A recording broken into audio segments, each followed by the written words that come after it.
एक ऐसी खबर जिसने सिर्फ इस्लामाबाद और रावलपिंडी में ही मातम नहीं बिछाया है, बल्कि पूरी दुनिया के कूटनीतिक गलियारों में हलचल मचा दी है। सोचिए, जो पाकिस्तान खुद को अफगानिस्तान का आका समझता था, जो तालिबान को अपनी उंगलियों पर नचाने का ख्वाब देखता था, आज उसी के पैरों तले जमीन खिसक चुकी है। यह धमाका दिल्ली में हुआ है, लेकिन इसकी गूंज सीधे पाकिस्तान के आर्मी हेडक्वार्टर जीए चक्कू में सुनाई दे रही है। क्या आपको पता है कि भारत ने बिना एक गोली चलाए, बिना कोई शोर किए, पाकिस्तान के 75 साल के सबसे बड़े रणनीतिक हथियार को ही उससे छीन लिया है?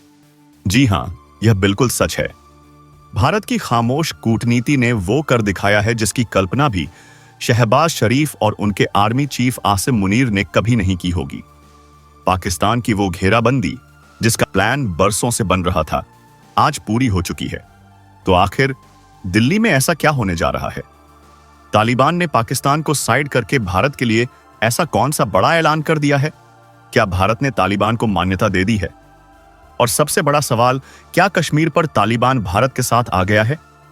कैसे भारत की दवाइयों और मदद ने वो कर दिखाया जो अमेरिका के डॉलर और पाकिस्तान का धोखा नहीं कर पाया? आज इन सभी सवालों से पर्दा उठाएंगे और आपको दिखाएंगे 2025 के नए भारत की वो ताकत जो शोर नहीं मचाती, सीधे नतीजे लाती है। यह वो कूटनीतिक चक्रव्यूह है जिसमें पाकिस्तान बुरी तरह फंस चुका है। क्या है पूरी खबर, सब कुछ बताएंगे आपको इस वीडियो में। तो आप इस वीडियो को पूरा आखिरी तक जरूर देखिएगा। लेकिन उससे पहले, अगर आपने अभी तक इस वीडियो को लाइक नहीं किया है तो अभी इस वीडियो को एक लाइक कर दीजिए और चैनल को सब्सक्राइब करके बेल आइकन को जरूर दबा दीजिए। और हां, आप इस वीडियो को कौन से राज्य, कौन से जिला से देख रहे हैं, कमेंट में जय हिंद लिखकर जरूर बताएं।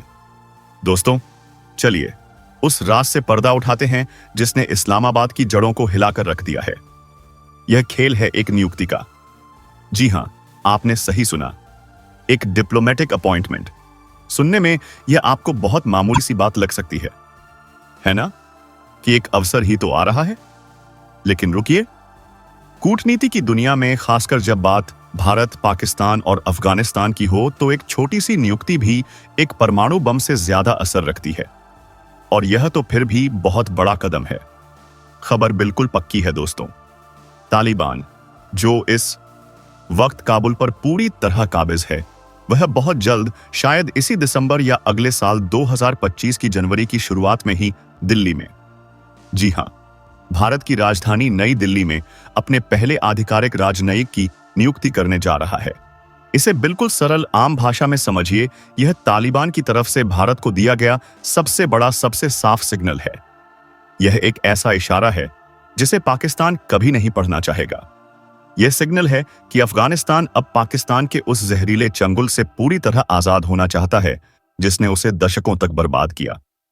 यह सिग्नल है कि अफगानिस्तान अब भारत को, जो पाकिस्तान का सबसे बड़ा दुश्मन है, उसे अपना सबसे भरोसेमंद, सबसे पक्का साझेदार मान रहा है।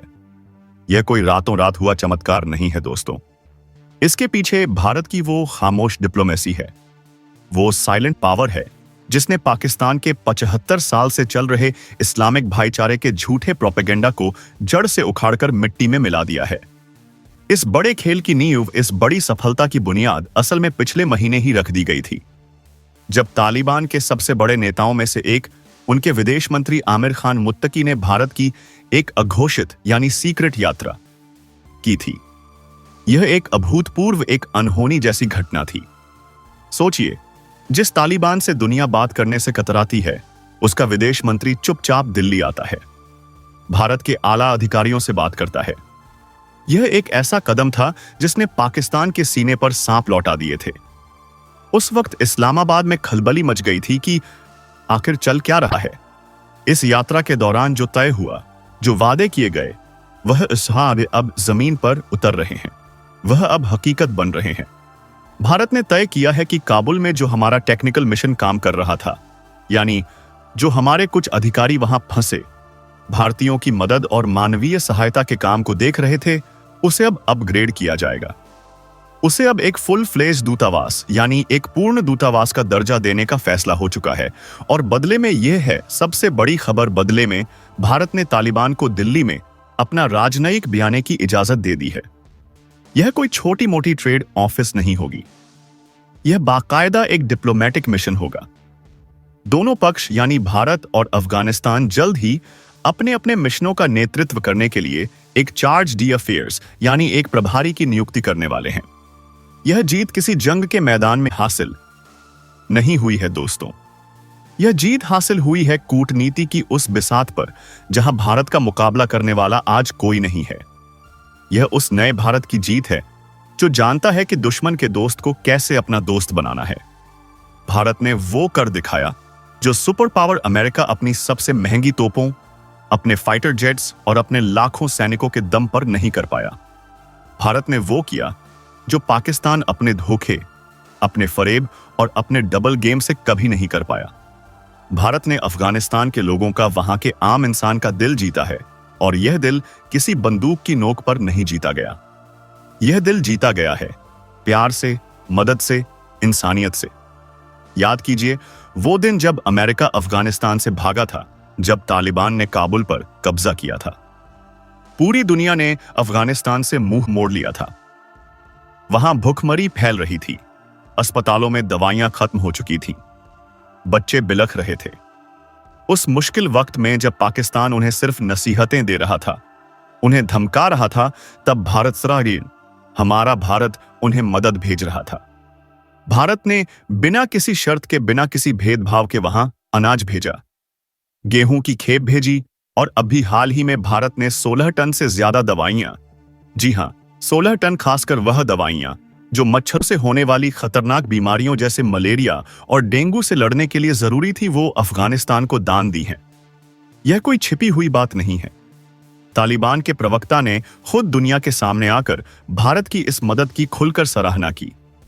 उन्होंने साफ शब्दों में कहा कि यह जो नया दान भारत से आया है, यह अफगानिस्तान के साथ भारत की लंबी और गहरी साझेदारी और विकास में सहयोग को दिखाता है। उन्होंने भारत को एक भरोसेमंद पार्टनर बताया, एक ऐसा दोस्त जो इस पूरे क्षेत्र में, इस पूरे इलाके में स्वास्थ्य, स्थिरता और इंसानियत के नाते सहयोग को बढ़ावा दे रहा है। यह है नया भारत। दोस्तों, हम दुनिया को ज्ञान नहीं बांटते, हम जरूरत पड़ने पर अनाज और दवाइयां बांटते हैं, और यही वह एक चीज है, यही वह इंसानियत का दांव है जिसने तालिबान जैसे कट्टर संगठन को भी यह समझने पर मजबूर कर दिया कि उनका असली दोस्त कौन है और उनकी पीठ में छुरा घोंपने वाला आस्तीन का सांप कौन है। यह भारत का वो ह्यूमैनिटेरियन दांव है, वो मानवीय चाल है जिसने पाकिस्तान के खूनी मिलिट्री दांव को चारों खाने चित्त कर दिया है। इसीलिए दोस्तों, यह जो दिल्ली में एक राजनयिक की नियुक्ति हो रही है, यह महज एक खबर नहीं है। यह पाकिस्तान के उस घिनौने खेल के गेम ओवर का ऐलान है जो वह 75 सालों से खेल रहा था। लेकिन अब आप सबके मन में एक बहुत बड़ा सवाल कौन रहा होगा? वही सवाल जो इस वक्त पाकिस्तान के हर जनरल और हर नेता के दिमाग में घूम रहा है कि आखिर यह हुआ कैसे? वो तालिबान जिसे एक वक्त पर दुनिया पाकिस्तान का प्रॉक्सी यानी पाकिस्तान का पालतू समझती थी, वो तालिबान जिसे बनाने में, जिसे पालने पसने में पाकिस्तान की खुफिया एजेंसी आईएसआई ने अपनी पूरी ताकत झोंक दी थी, वो अचानक इतना भारत प्रेमी कैसे बन गया? क्या यह तालिबान की कोई और नई चाल है, या फिर क्या तालिबान सच में बदल गया है? दोस्तों, इसका जवाब किसी एक चीज में नहीं बल्कि दो चीजों में छिपा है। पहला, तालिबान की भयंकर मजबूरियां, और दूसरा, भारत की जबरदस्त काबिलियत। चलिए पहले तालिबान की मजबूरियों को समझते हैं। आज की तारीख में तालिबान काबुल पर तो काबिज है, लेकिन दुनिया में वह बिल्कुल अकेला खड़ा है। किसी भी देश ने, यहां तक कि उसके आका पाकिस्तान और उसके नए दोस्त चीन ने भी तालिबान की सरकार को आज तक आधिकारिक तौर पर यानी ऑफिशियली मान्यता नहीं दी है। इसका नतीजा क्या हुआ? उनकी पूरी इकोनॉमी, उनकी पूरी अर्थव्यवस्था तबाह हो चुकी है। दुनिया के देशों ने उनके अरबों डॉलर के फंड्स को फ्रीज कर दिया है। देश में फैक्ट्रियां बंद हैं, रोजगार है नहीं, और लोगों के पास 2 वक्त की रोटी खाने के लाले पड़े हुए हैं। ऐसे में तालिबान को खुद को बचाने के लिए, अपने देश को चलाने के लिए एक ऐसे पार्टनर की, एक ऐसे साथी की जरूरत है जो उन्हें सिर्फ खैरात या भीख ना दे, बल्कि उनके देश को अपने पैरों पर दोबारा खड़ा करने में उनकी असली मदद करें। अब आप ही सोचिए, इस रोल के लिए, इस काम के लिए पूरे जहान में भारत से बेहतर कौन हो सकता है? कौन हो सकता है वह देश जिसने पहले भी यह करके दिखाया हो? जी हां, वो भारत ही है। हम में से बहुत से लोग शायद भूल गए हों, लेकिन पिछले 20 सालों में जब अमेरिका वहां जंग लड़ रहा था, तब भारत वहां अफगानिस्तान का भविष्य गढ़ रहा था। भारत ने अफगानिस्तान में $3 अरब, जी हां, $3 अरब से भी ज्यादा का निवेश किया है। हमने वहां सड़कों का एक ऐसा जाल बिछाया जिसने देश के एक कोने को दूसरे कोने से जोड़ दिया। हमने वहां सलमा डैम जैसा विशाल बांध बनाया, जिसे अफगान इंडिया फ्रेंडशिप डैम के नाम से जाना जाता है।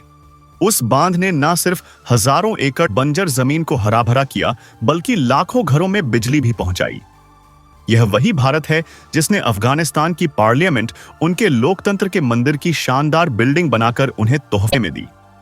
भारत की यह जो सॉफ्ट पावर है, यह जो प्यार और विकास की ताकत है, वह आज भी अफगानिस्तान के हर आम नागरिक के दिल में जिंदा है। तालिबान के लड़ाके भी यह बात अच्छी तरह जानते हैं। वो जानते हैं कि अगर अफगानिस्तान को दोबारा आबाद करना है, अगर इस खंडहर हो चुके देश को फिर से एक मुल्क बनाना है, तो यह काम पाकिस्तान के दिए हुए चंदों से या भीख के पैसों से नहीं होगा। यह काम सिर्फ भारत के कंस्ट्रक्शन से होगा, भारत के इंजीनियरों से होगा, भारत की मदद से होगा। भारत ने हमेशा हमेशा से सिर्फ अफगानिस्तान के लोगों की भलाई चाही है। हमने कभी यह नहीं देखा कि वहां किसकी सरकार है।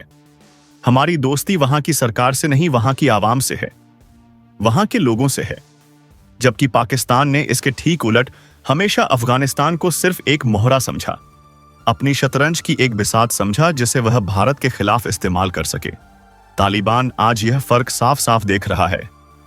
उसे समझ आ गया है कि पाकिस्तान सिर्फ उनका इस्तेमाल करना जानता है, जबकि भारत उनका विकास करना जानता है।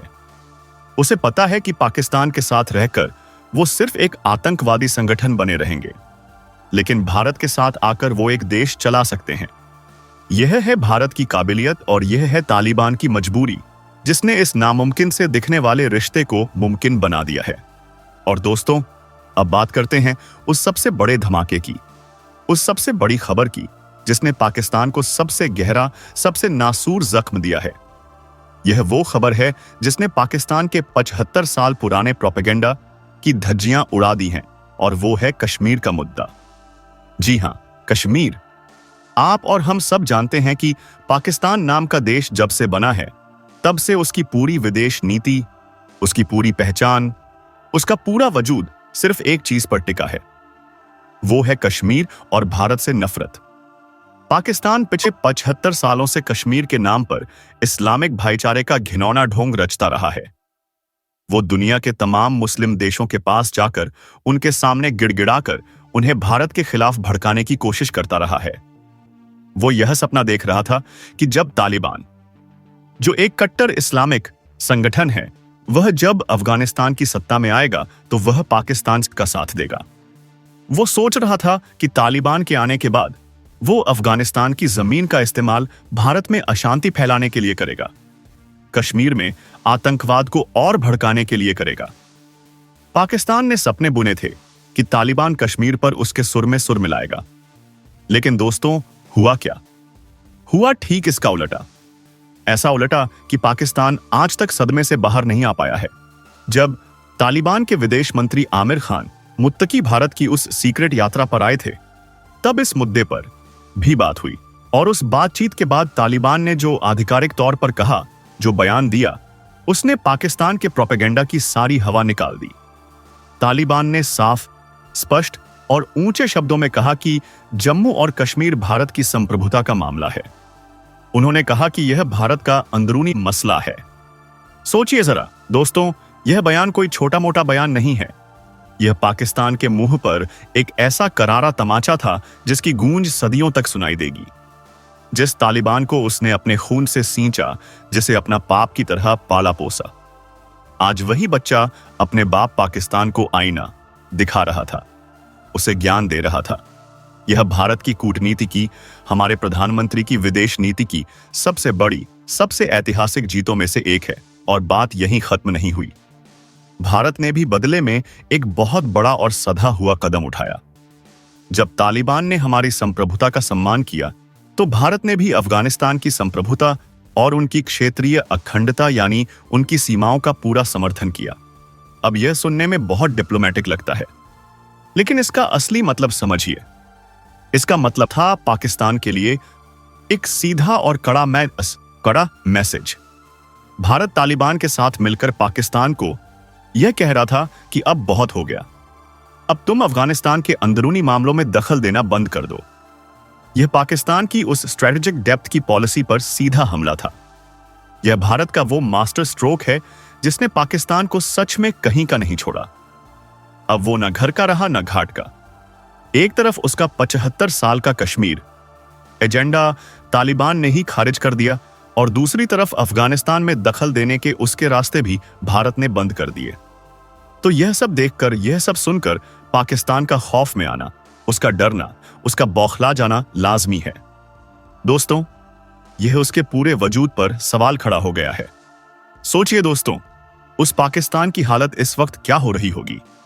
वो पाकिस्तान जिसने गुड तालिबान और बैड तालिबान का दोहरा खेल खेलकर दुनिया की सबसे बड़ी सुपर पावर अमेरिका तक को दशकों तक बेवकूफ बनाया।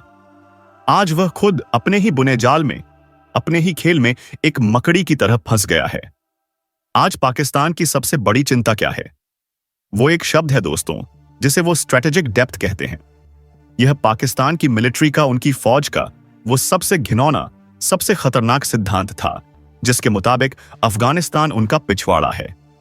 जी हां, वह अफगानिस्तान को अपना घर नहीं, अपना पिछवाड़ा समझते थे।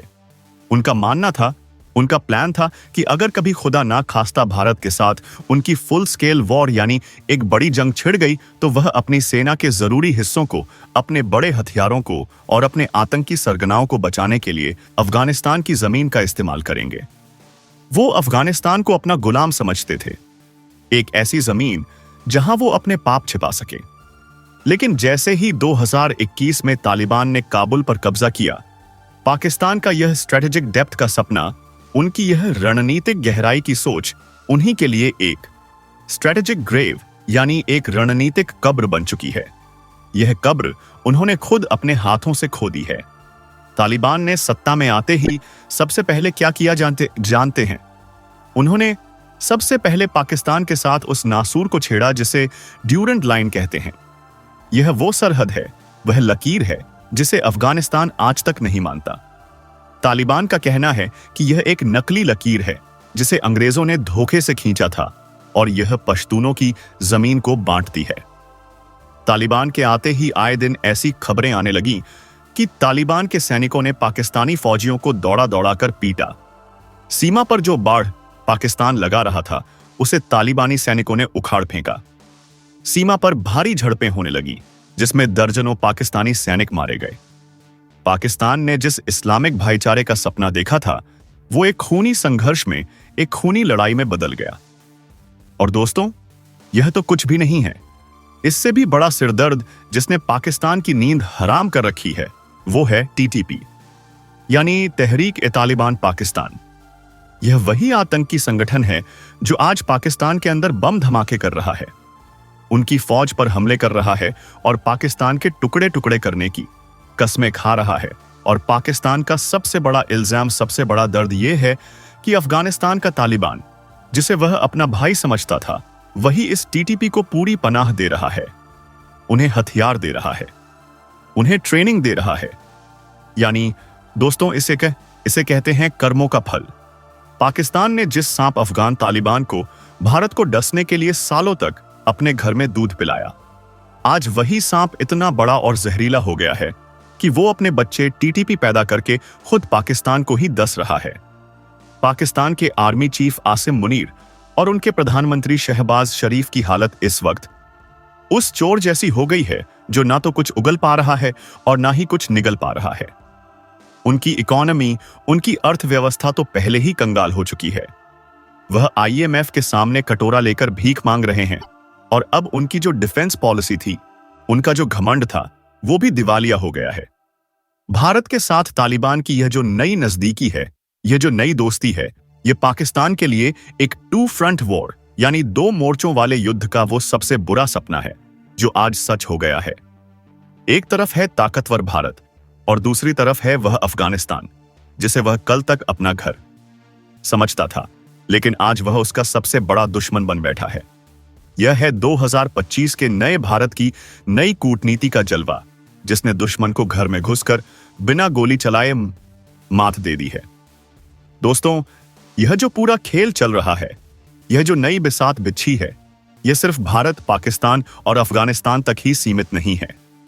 इस न्यू ग्रेड गेम में, इस नए महायुद्ध में दुनिया की और भी बड़ी बड़ी मछलियां, बड़े बड़े खिलाड़ी शामिल हैं। और अब इस खेल का, इस पूरे वाक्य का सबसे विस्फोटक, सबसे सनसनीखेज पहलू सामने आ रहा है। एक ऐसा पहलू जिसने अमेरिका तक के कान खड़े कर दिए हैं। तालिबान ने हाल ही में खुलेआम दुनिया के सामने पाकिस्तान पर एक ऐसा संगीन इल्जाम लगाया है जिसने पाकिस्तान को नंगा कर दिया है। तालिबान ने साफ कहा है कि पाकिस्तान, जी हां पाकिस्तान, अफगानिस्तान के अंदर जानबूझकर अराजकता फैला रहा है, वहां अस्थिरता पैदा करने की कोशिश कर रहा है। लेकिन क्यों? सवाल है क्यों? पाकिस्तान ऐसा क्यों करेगा? इसका जवाब तालिबान ने जो दिया है वो सुनकर आप चौंक जाएंगे।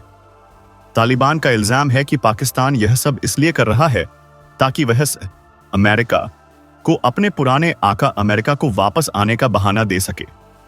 तालिबान का इल्जाम है कि पाकिस्तान चाहता है कि अफगानिस्तान में हालात इतने खराब हो जाएं कि अमेरिका को मजबूरन वापस आना पड़े और वो बगराम एयरबेस पर फिर से कब्जा कर ले। दोस्तों, यह बगराम वही एयरबेस है जो कभी अफगानिस्तान में अमेरिका का सबसे बड़ा, सबसे अभेद्य किला हुआ करता था। यहीं से अमेरिका पूरे अफगानिस्तान पर और शायद इस पूरे इलाके पर नजर रखता था।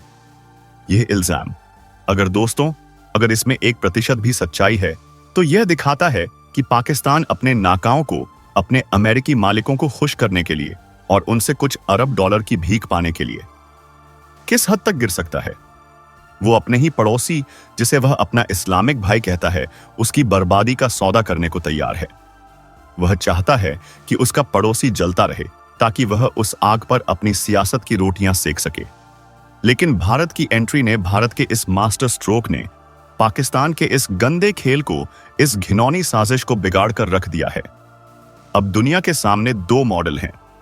एक तरफ है पाकिस्तान का मॉडल जो अफगानिस्तान को अस्थिर करना चाहता है, वहां आतंकवाद को वापस लाना चाहता है ताकि उसे अमेरिका से भीख मिल सके।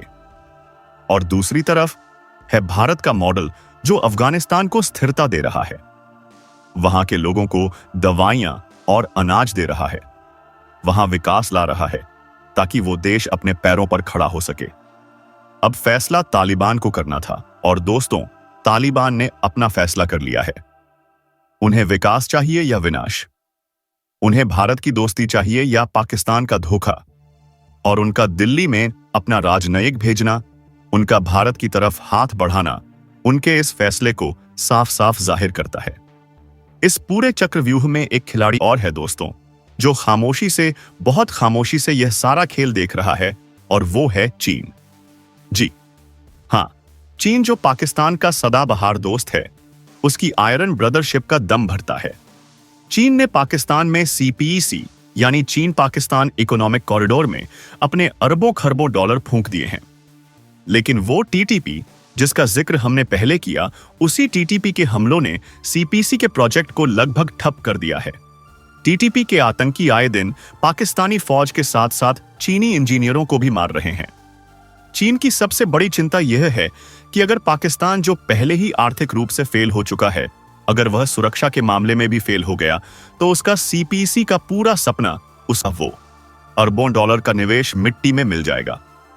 ऐसे में भारत का अफगानिस्तान में मजबूत होना चीन को जरा भी रास नहीं आ रहा है, क्योंकि एक स्थिर अफगानिस्तान, एक शांत अफगानिस्तान जो भारत का दोस्त हो, वो पाकिस्तान और चीन, इन दोनों के घमंड को, इन दोनों के गठजोड़ को तोड़ने की ताकत रखता है।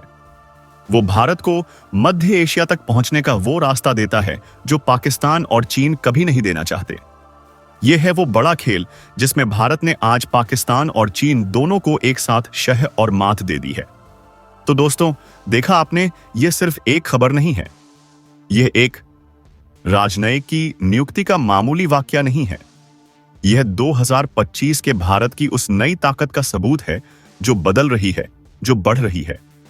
यह उस भारत की तस्वीर है जो अब समस्याओं का हिस्सा नहीं बल्कि समाधान का केंद्र बन चुका है। यह भारत की उस खामोश ताकत का जलवा है जो शोर नहीं मचाती, जो डींग नहीं हाँकती, बल्कि सीधे नतीजे देती है। यह जीत है भारत की सॉफ्ट पावर की, हमारी इंसानियत की, हमारी वसुधैव कुटुंबकम की सोच की, जिसने तालिबान जैसे कट्टर संगठन को भी यह मानने पर मजबूर कर दिया कि भारत ही उनका सच्चा हितैषी है। और यह हार है पाकिस्तान के उस 75 साल पुराने प्रोपेगेंडा की, उसकी उस नफरत की सियासत की जो आज अपने ही बोझ तले दबकर दम तोड़ रही है। पाकिस्तान ने जिस स्ट्रेटेजिक डेप्थ को अपना सबसे बड़ा हथियार समझा था, आज वही उसकी सबसे बड़ी कब्रगाह बन गया है। भारत ने बिना एक गोली चलाए सिर्फ अपनी कूटनीति और अपनी दरियादिली के दम पर पाकिस्तान को उसके ही घर में, उसके ही दोस्तों के बीच अकेला और पस्त कर दिया है। यह है नया भारत जिसकी घेराबंदी से बचना अब पाकिस्तान के लिए नामुमकिन है। आपको भारत के इस जबरदस्त कूटनीतिक कदम के बारे में क्या लगता है? क्या यह पाकिस्तान के ताबूत में आखिरी कील साबित होगा? और क्या तालिबान पर भरोसा किया जा सकता है? आपकी जो भी राय हो, जो भी विचार हो, नीचे कमेंट सेक्शन में लिखकर हमें जरूर बताइएगा। हमें आपके कमेंट्स का इंतजार रहेगा। और हां, अगर आपको हमारा यह वीडियो पसंद आया हो, अगर आपको 2025 के नए भारत की यह ताकत देखकर गर्व महसूस हुआ हो, तो इस वीडियो को एक लाइक जरूर दीजिएगा। इसे अपने दोस्तों और परिवार के साथ इतना शेयर कीजिए कि यह खबर हर भारतीय तक पहुंचे।